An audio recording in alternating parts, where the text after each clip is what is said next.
दोस्तों, कल अमेरिका के अंदर महत्वपूर्ण प्रोड्यूसर प्राइस इंडेक्स का डेटा आया है। इसे पीपीआई भी बोला जाता है, जो हमें बताता है कि प्रोड्यूसर्स को कितना इन्फ्लेशन फेस हुआ है। जैसे कि आप वीडियो के अंदर देख सकते हो, मार्केट के अंदर ये एक्सपेक्टेशन था पीपीआई 2.3% पे आ सकता है, लेकिन एक्चुअल में डेटा आया है 2.2% पे। यानी कि मार्केट के एक्सपेक्टेशन से प्रोड्यूसर वाला इन्फ्लेशन नीचे आया है, जो गोल्ड सिल्वर के लिए पॉजिटिव संकेत दे रहा है।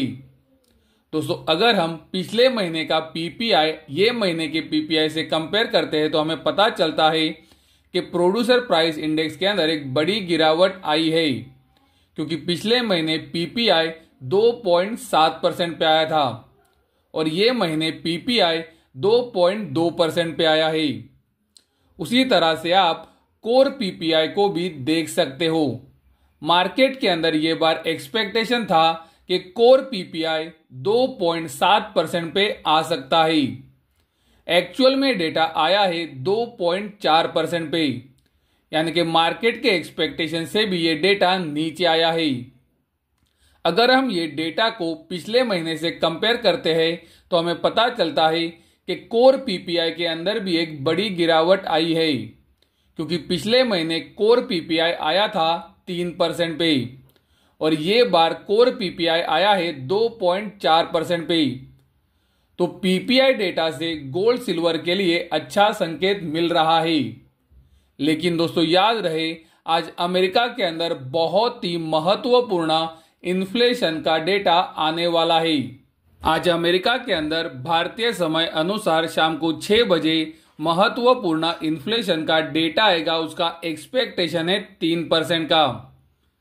दोस्तों, पिछले वीडियो के अंदर हमने आपको बताया था कि इन्फ्लेशन का एक्सपेक्टेशन 2.9% का है। तो दोस्तों, ये डेटा investing.com से मैंने लिया था, जो अभी चेंज होके 3% हो चुका है। तो कृपया ये बात को ध्यान में रखें।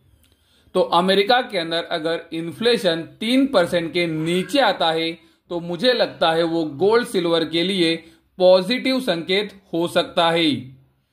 उसी तरह से अमेरिका के अंदर 6 बजे कोर इन्फ्लेशन का डेटा भी आएगा।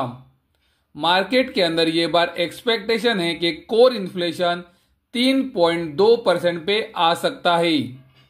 तो अगर कोर इन्फ्लेशन भी एक्सपेक्टेशन से नीचे आता है तो वो गोल्ड सिल्वर के लिए पॉजिटिव सिग्नल देगा। तो आज भारतीय समय अनुसार शाम को 6 बजे जो महत्वपूर्ण डेटा आने वाले हैं उनके ऊपर आप ध्यान जरूर रखें। मार्केट के अंदर अभी भी ये एक्सपेक्टेशन लगाया जा रहा है सितंबर 2024 में जो फेडरल रिजर्व की मीटिंग होने वाली है, ये मीटिंग में 50 बेसिस पॉइंट से इंटरेस्ट रेट कट हो सकता है। इसकी प्रोबेबिलिटी अभी थोड़ी नीचे आई है, लेकिन अभी भी चांसेस यही है कि फेडरल रिजर्व 50 बेसिस पॉइंट से इंटरेस्ट रेट को कट कर सकता है। अभी ये प्रोबेबिलिटी 54.5% की है। उसी तरह से आप देख सकते हो, नवंबर 2024 में भी जो फेडरल रिजर्व की मीटिंग है उसमें भी इंटरेस्ट रेट कट होने के चांसेस हाईएस्ट है और इंटरेस्ट रेट और 25 बेसिस पॉइंट से कट हो सकते हैं। दिसंबर 2024 की मीटिंग तक आप देख सकते हो इंटरेस्ट रेट 4.50% तक आ सकते हैं।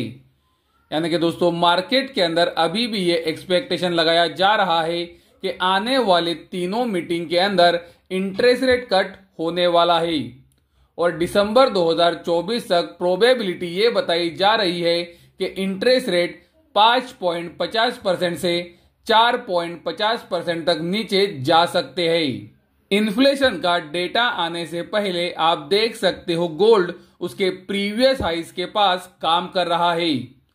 अगर इन्फ्लेशन का डेटा आने के बाद गोल्ड ये प्रीवियस हाई को ऊपरी तरफ तोड़ देता है तो गोल्ड के अंदर नई तेजी भी बन सकती है। सिल्वर अभी भी उसके 200 दिनों के एवरेज के पास कंसोलिडेट हो रहा है। सिल्वर के लिए यह महत्वपूर्ण है कि 200 दिनों का एवरेज वो नीचे की तरफ ना तोड़े। और अगर गोल्ड की तरह ही सिल्वर इन्फ्लेशन डेटा के बाद ऊपर चलना शुरू करता है तो वो सिल्वर के लिए भी आने वाले दिनों के लिए पॉजिटिव सिग्नल होगा। तो कृपया ये बात को ध्यान में रखें।